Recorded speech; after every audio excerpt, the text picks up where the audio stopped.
Welcome to In the Loop, the podcast that threads the world of crochet right into your ears. I am Brianna, your crochet companion, here to share stories, tips, and the joy of crochet. So grab your favorite hook, a cozy spot, and an open mind, and let's get into today's episode. So today we're going to be talking about building relationships within the crochet community. So at least from my experience, the crochet community is one of the friendliest communities I've ever been a part of. I know especially on the internet, this isn't the same for every niche, but I feel like the crochet community is very welcoming, very helpful to each other, and it just really feels like a family online. And that's what I really like about the digital side of the crochet community. But I'm also going to be talking about the in-person side of the crochet community. So first, I'll talk about my experience. So when I first started my page, I was 17 years old and it was during lockdown. So it was summer 2020 and I was just in the house crocheting away, and I decided to start my Instagram. And on Instagram, I just followed a bunch of crochet artists. I just literally looked through the crochet hashtag, and from there, it's so easy to find a community because everyone's looking for companions. Everyone's looking for crochet artists who they can relate to, because a lot of us don't know people in real life who crochet, especially if we're younger. And at the time I was 17, so I really didn't know anyone who crocheted, or at least crocheted as much as I did, especially in my town as well. And that online factor was very important because we were in lockdown. I wasn't really going out the house, so I only really had social media to connect with people who had common interests as me. So by starting my Instagram page, I really started to build a community. I felt like I was a part of a community, and everyone was super welcoming. Any tips that I needed, they were there to give me tips. They were there to give me advice. And we were just one big happy family. And I really loved that part of quarantine because that's whenever I was able to sit down and to actually communicate with everyone all day, because I didn't have another life to tend to. I just had my online life for the most part when I wasn't crocheting. So I just really got to build those relationships, build that strong foundation, and I feel like that really helped me come to where I am today. That being said, we all know that it's important to network in any aspect of your life, whether you're in business or tech. Knowing people can get you places, and the same thing goes for the crochet world. From my experience, it wasn't only the crochet community, but it was also just the art community in general that helped boost me up on social media. Like my Instagram page blew up because another jewelry artist shared my work. And although they don't crochet, a lot of artists love crochet as well because they understand the artistic side of it. They understand how much time it takes. They understand patience. So a lot of artists respect other forms of art, whether that's painting, crocheting, knitting, tufting, whatever you can think of. One artist to another can relate even if they don't do the exact same craft. So just being connected with the art community as a whole online really helped boost my career. And yeah, I really enjoyed seeing other artists work. We would do art trades, so I would crochet stuff for them and they would send me some clay earrings or something. And that was really fun because I love getting things for free. I mean, yeah, it's a trade, but I like that I didn't have to pay for it and that it's one of a kind because someone else from across the world made that just for me. And I got to make something for them. So that was a really fun time back then. And I really love that I started crocheting consistently at such a young age because I feel like that really morphed me into who I am today. And that community morphed me into who I am today, which I'm really grateful for. So now that we talked a lot about making friends online, I'm going to shift to making friends offline. So that is where I struggled for the most part. Even now, I don't have any friends that are in an immediate area to me, but I have met a lot of crochet artists who are in the Atlanta area. So that's nice that I can talk to them and that we can potentially work together sometime and just do a crochet event or something. I don't know. I think that could be really cool. But I I would say, I think it was the beginning of this year, I went to the first Crochet Fashion Week show, and that was really cool. I didn't really have time to socialize though because it was right before my fashion show flight. So it wasn't the same day, but it was the day before. So I just had a lot of things that I had to prepare for. So I wasn't able to stay around and talk for a while, but it was really cool to see the different crochet artists all in one room and in person, because prior to that event, I've never seen another crochet artist in person besides people who like crochet casually. Sorry, I don't know if touching the mic really made a loud sound, but I only knew a couple people who crocheted casually or like did it for a little bit and then stopped. But it was cool seeing people who consistently crochet in person and seeing them make whole runway outfits. That was really cool. I also got to meet a lot of my followers and a lot of people that I follow while I was there too. So that was a cool experience. Even though I didn't get to stay there long and network as much as I wanted to, it was so cool to have a good hey and greet each other and then just follow each other on social media so we can keep up with each other. And although some of them did travel to Atlanta to do the fashion show, a lot of them do live here. So it's nice knowing that those people are also nearby as well. I would say a few months ago, I started going to yarn stores more often, like small business yarn stores rather than big box like Joann. I noticed that a lot of those places have groups, like they have meetings every week. They have showcases and stuff, and I always thought that was really cool, but I'm kind of a shy person. I'm an introvert. If you watch some of the past podcast episodes, y'all would know that. So I definitely wouldn't go to one of those things by myself, even if I wanted to.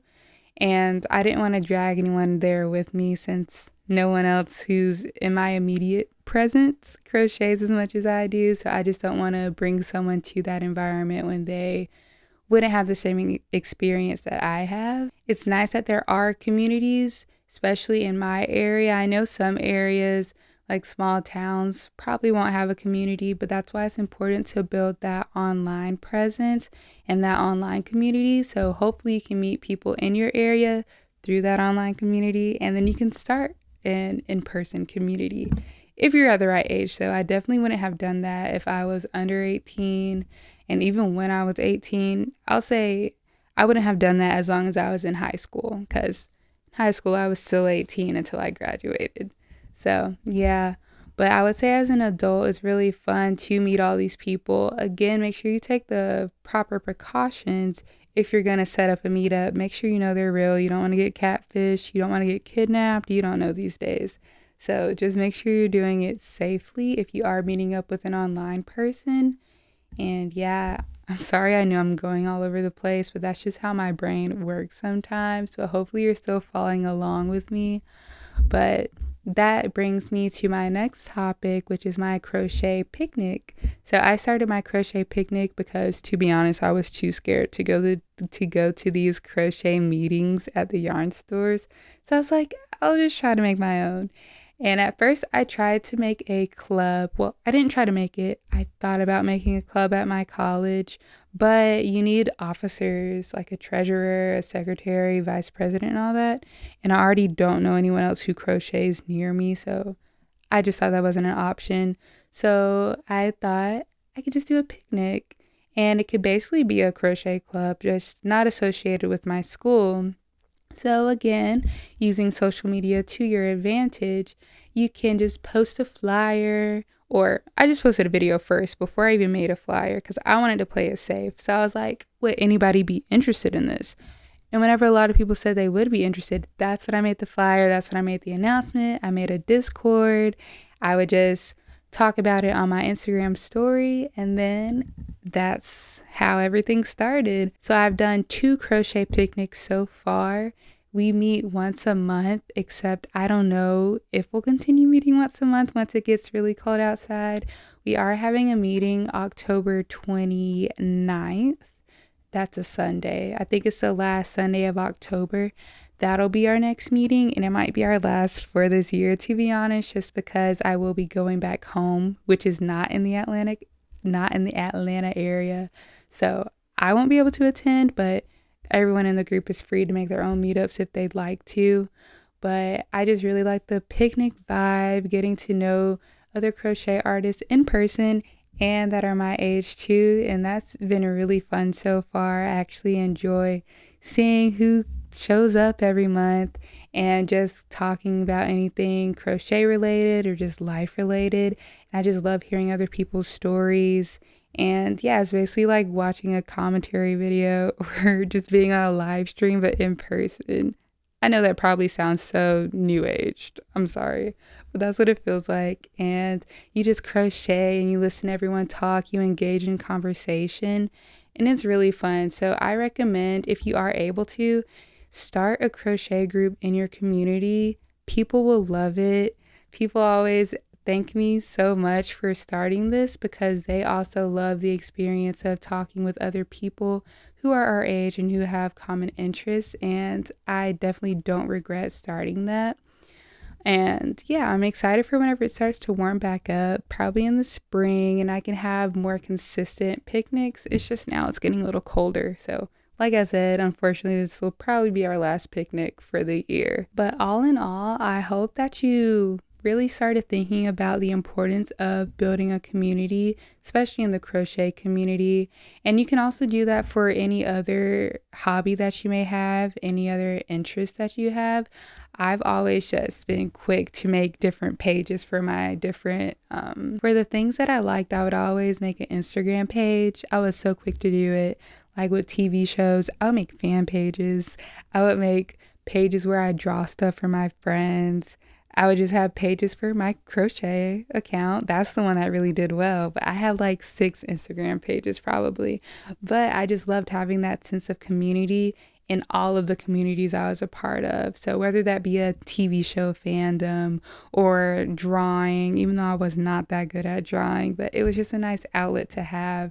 So even if you don't want to necessarily talk to people all the time, you can at least share your work with people who will appreciate it because they understand how much work you have to put into it. And I feel like with the crochet community, they're very understanding. They know how long it takes because it takes hours to crochet. So I feel like even if you don't think you want to be a part of the community, once you are a part of it, you won't regret it. You'll have so much fun in it. You'll be so inspired. And just being a part of a community lets you bounce ideas off of other people, lets you get advice for if you don't know how to do something or you don't know how to execute something that's in your mind. They can help you because people who crochet now, they're tons of different ages, tons of different experience. And I feel like that's a good thing because now we see different styles of crochet. We see the traditional style. We see people making it more with today's time and people making up new techniques that didn't exist before. And I just really love that. I loved how we are progressing as a community, and you definitely want to be a part of that if you're not a part of it already. So go ahead, make that crochet account. Go ahead and follow the crochet hashtags, follow people who post on the crochet hashtags, DM people, comment on people's work. It's so easy to build a community on Instagram, especially. I'm not sure about Twitter, well, X, I'm not sure about X, but especially with TikTok and Instagram, it's so easy and so fun to build a community, and I highly recommend it.